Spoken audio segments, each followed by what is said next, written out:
All right, so here, let me see your club real quick, just so we can put it on the camera. So basically, we can see here that you're hitting too much on the heel, right? So that means when the club hits the ground, what happens is you hit the heel first. That makes the toe shut. Where if you hit the toe first, it would open the face. So that's why you're getting these heel drag hooks, we call them. And so what you want to do is ultimately, like I said, there's like Club Champion for fitting. It's a luxurious fitting experience if you're into that. There's also down in Carlsbad, TaylorMade and Callaway have a fitting process down there, which is like I think it's like $600 or $700 to do. And but then supposedly they put the whatever the fee of the fitting is toward the equipment. That's a really, again, fancier kind of like fun experience for fitting. You can schedule that online very easily, and go down there and they'll fit you, and then they'll also show you their factory. You can see where the clubs are made, and it's like a cool thing. I did it before years ago. As a PGA Pro, though, they do it for me complimentary, which is nice. But you don't even need to do either of those. Those are kind of like the higher end fittings if you want.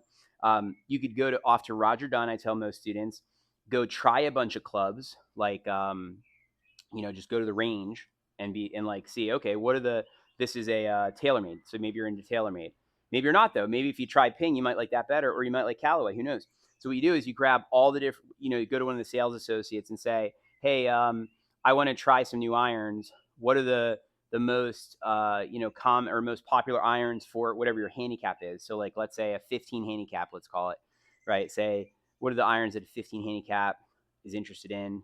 All the different brands. I want to try them all to see which one I like. And then you sit there and you'll hit one of them. You'll be like, no, I don't like that at all. This one looks cool. I like this one. And then one of them will stick with you, kind of like the feel and the sound it makes or the look of it. At that point, then is once you decided on what club you kind of like, then you want to go and get the lie angle figured out, which is they put this tape on the bottom, but theirs has a reading on it where it says 1 degree, 2 degree, 3 degree, which is measuring how many degrees upright or how many degrees flat your equipment should be. Same for every club? We do this. No, there's something called a static fitting and a dynamic fitting. The static fitting is what you're going to do at first, which is where you get fit based on just your 6 iron. Usually, they usually use the 6 iron as like the medium, but there's actually something called a dynamic fitting, which is what I do.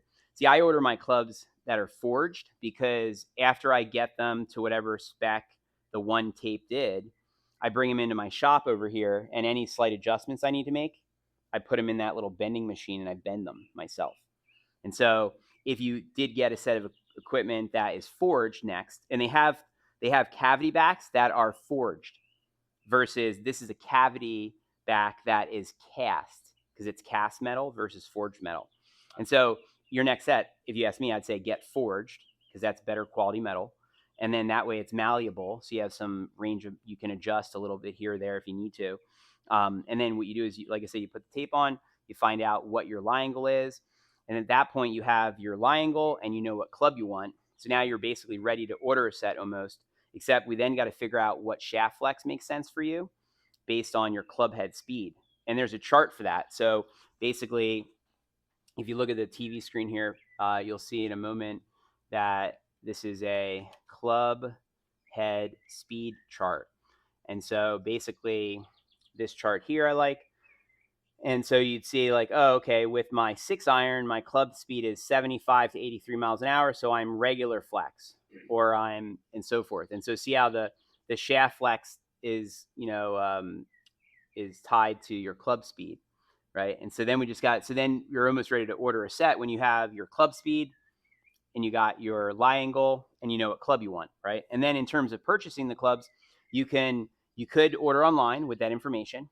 You could order it at the Roger Dunn or the golf store or with the people that helped you get the lie angle. You can do that. If you went to TaylorMade or Callaway down in Carlsbad, they would do it for you there. If you did the Club Champion, they would do it for you here. That's like a local high-end fitting place. Um, I don't order equipment on purpose, like I said, so I can just give people honest opinions. And then if someone's like, well, I don't want new stuff. I'm on a budget. I have like a limit in price. I have a guy that I recommend that's at Newport Beach Golf Course. He runs his own pro shop and he can sell people equipment that is like last year's equipment at a good price. So I even have that option for people. But step one, I'd say you go to Roger Dunn and you just go try a bunch of clubs, see what you like.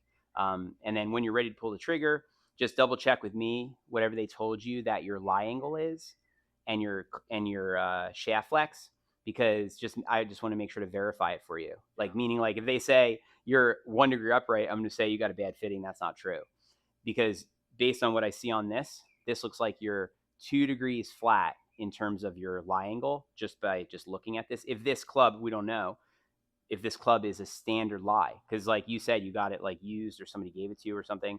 Who knows if this was standard lie when you got it? We don't know. You see what I'm saying? So if this could be upright, so whoever had this could have been a tall person and they had theirs bent upright, and it may have been a custom set, or it could have been off the rack. I don't know.